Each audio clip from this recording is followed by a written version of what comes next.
El uso de las redes sociales ha cambiado nuestras percepciones en relación a la realidad. Esto nosotros ya sabemos. Pero ¿cuánto nos ha cambiado neurobiológicamente? En relación a los niños, ¿cuánto puede afectar el uso indiscriminado de las pantallas? Estas y otras preguntas son respondidas en Apaga el celular y enciende tu cerebro, de Pablo Muñoz y Turrieta. Bienvenidos al Club Elite, el único club de lectura que tiene una gatita lectora.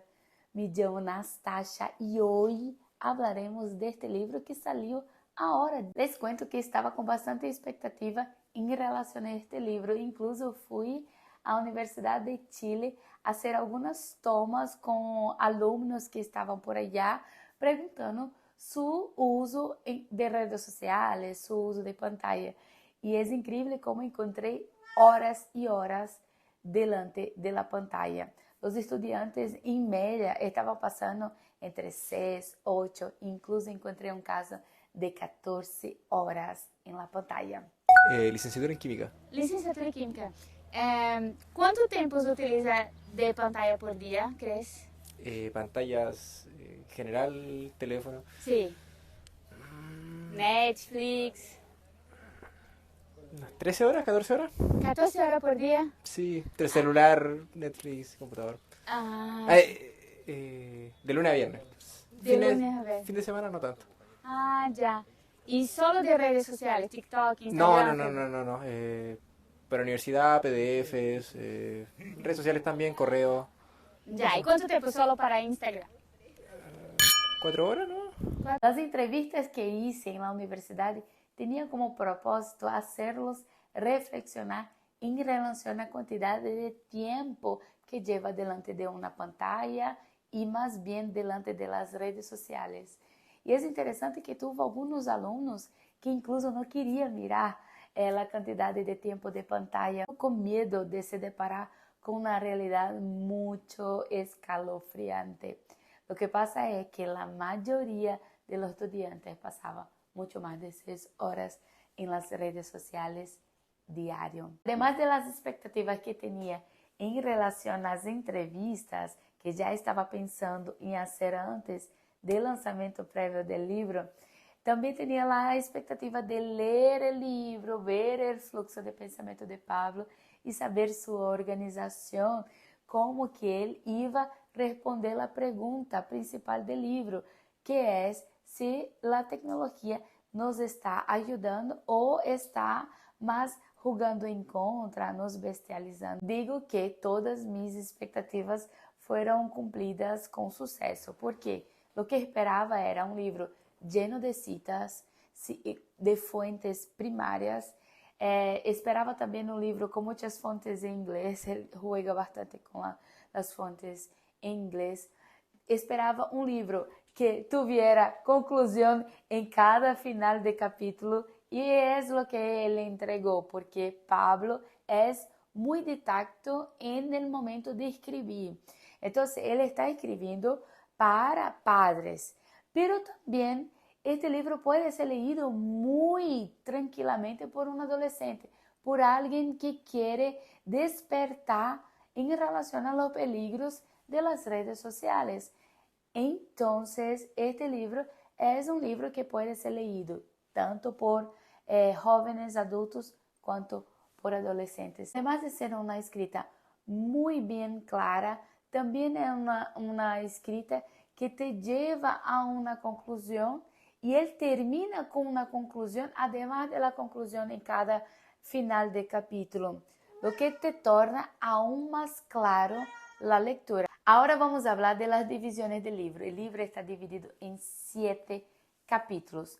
No son capítulos muy extensos porque el libro tiene 145 páginas, pero creo que unas 50 páginas es solo de citas bibliográficas. Él tiene como 600 citas, entonces es un libro bastante denso. En la realidad no esperaba distinto de Pablo, porque él también hizo esto en Atrapada en el Cuerpo Equivocado, también hizo esto en Las Mentiras que te cuenta, incluso También en el libro que está en inglés, yo tuve la oportunidad de hojearlo y percibí que también es lleno de cita, percibí que también tiene conclusión en final de cada capítulo. Entonces es una manera bien específica de escribir y que a mí particularmente me gusta mucho. Hablando un poco del contenido, les recuerdo que esta reseña no sustituye para nada la lectura del libro. Tienes que leerlo. Por lo más que entregue un poco del contenido del libro aquí, tú tienes que parar, leerlo, hasta porque apaga el celular y enciende tu cerebro, ¿no es cierto?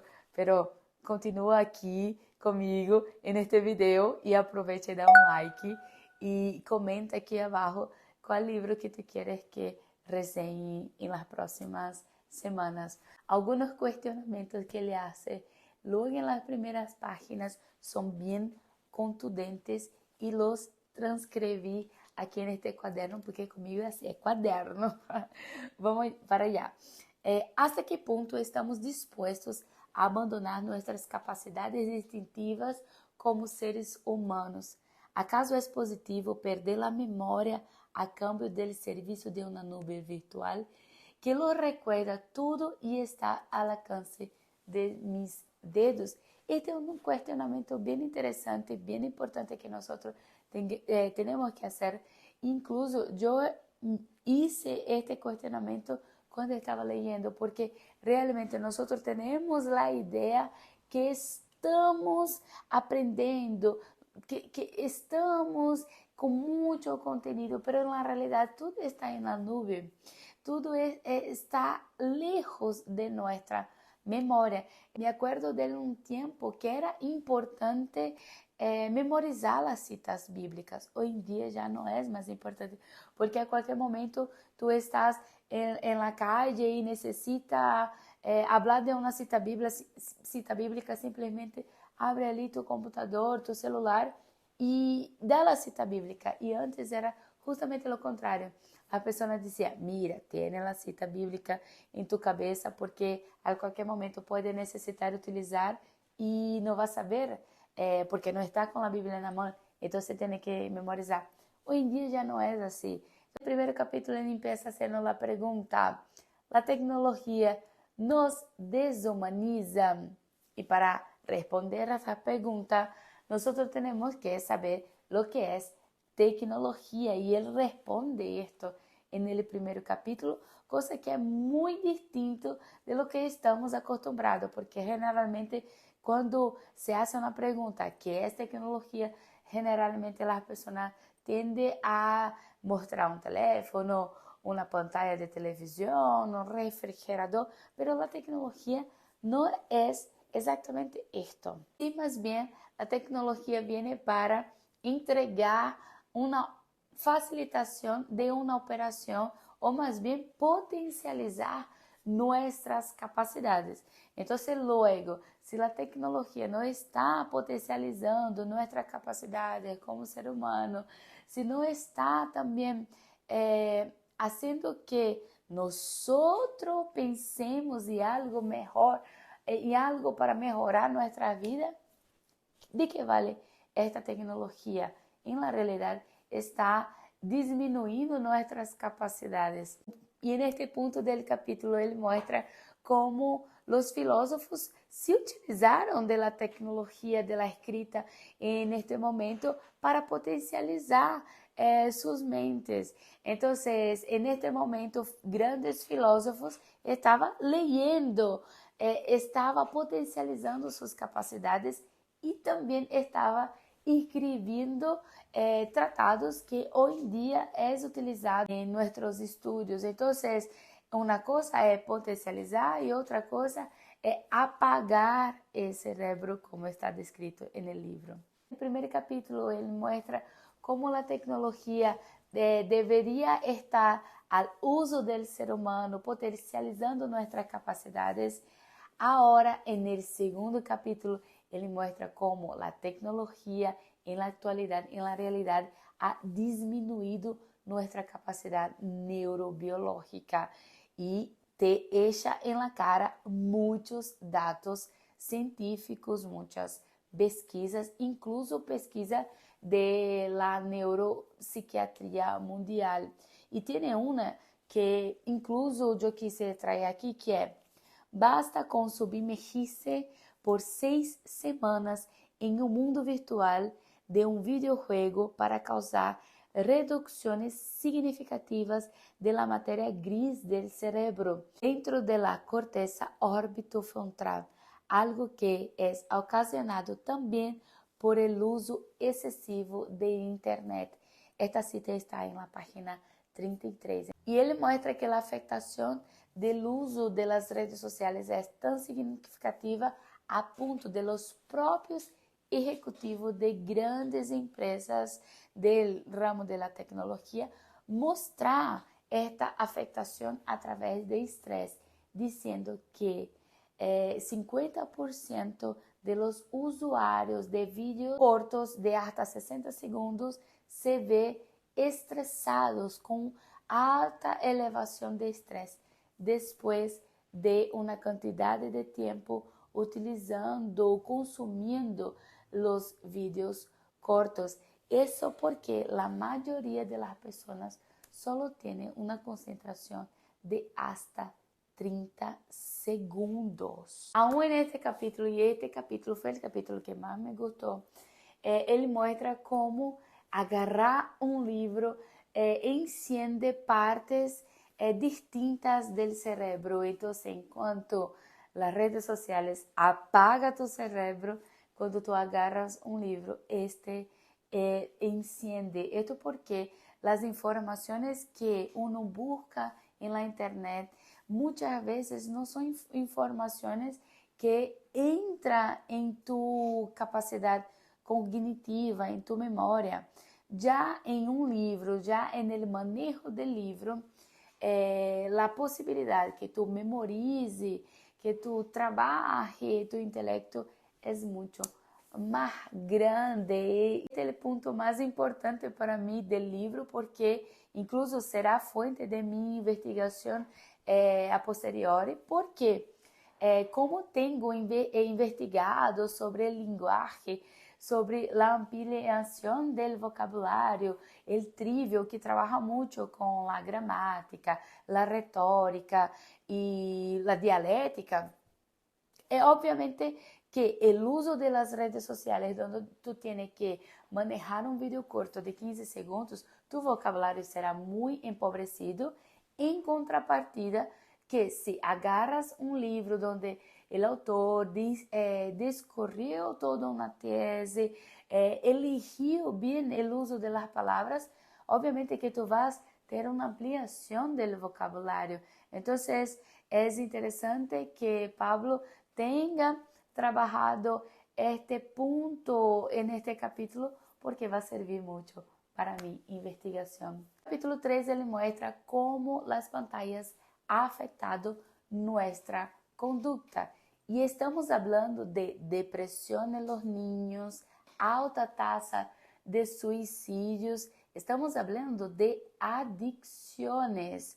Y adicción muy semejante o igual, por así decir, de las drogas que conocemos como heroína, cocaína y etc. Estamos hablando de algo muy serio, principalmente en las niñas, porque las niñas están expuestas a una validación social mucho más grande. Entonces, si un varón se ve expuesto a un video donde un jugador de fútbol juega la pelota súper bien, incluso él da este ejemplo en el libro, él no va a se quedar depresivo porque no juega tan bien como Messi, porque no juega tan bien como Neymar.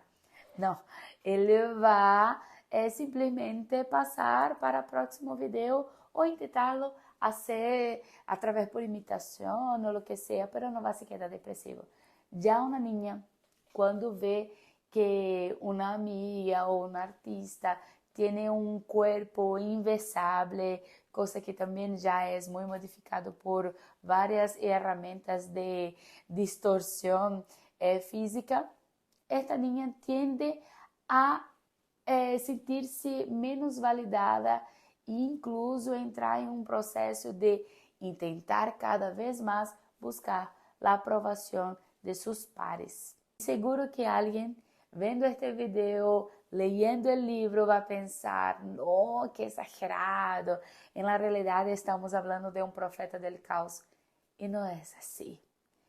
Para pensar solo minuto.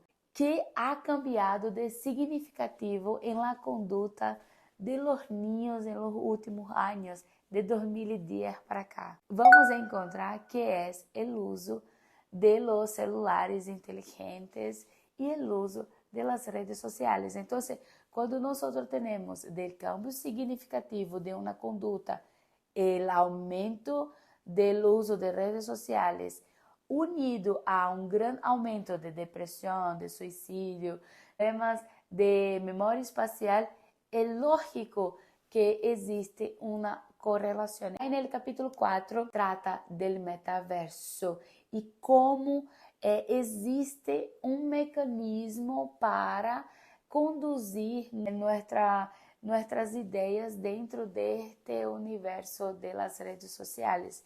Obviamente que também ele explica as dificuldades que o metaverso hoje em dia tem que transponer em relação à própria tecnologia, pero que está caminhando hacia al. Incluso há pessoas hoje em dia que prefeririam ter um filho no metaverso ou um perro no metaverso que na vida real. Então, estamos falando de manipulação massiva. Não é a ideia de identificar a realidade e mostrar esta realidade. Não.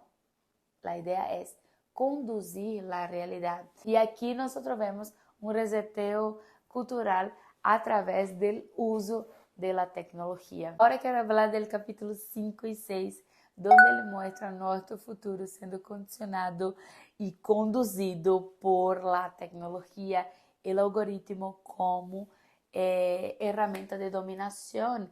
Isto porque todos nossos aparatos, a internet de las cosas está ligado a Wi-Fi e tem acesso de uma porta traseira em nossas aplicações que nós descargamos sin muchas veces saber lo que estamos descargando.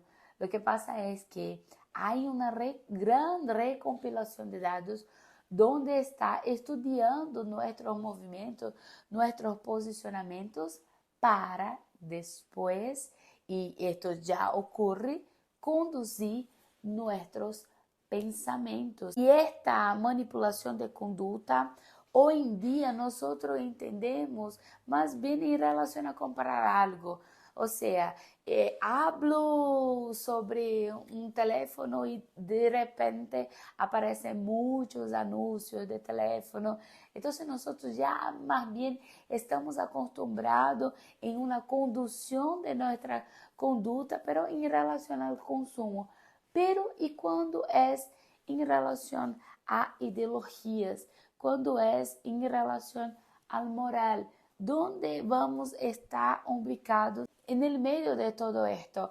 E tem uma cita importante quando ele habla que a manipulação do subconsciente de la conduta consumista, pero que luego se estende a outros campos de la conduta e o pensamento humano, já seja porque altera a arquitetura del processo de eleição ou manipula convenientemente os mensajes para que o usuário termine aceptando um modo de pensar concreto. Isto já existe em la China comunista e ele explica mais bem todo este processo de maneira tácita no capítulo 6, onde mostra incluso eleições sendo conduzidas através de um simples botão de Facebook e de redes sociais. Então, imagínate que a prova social de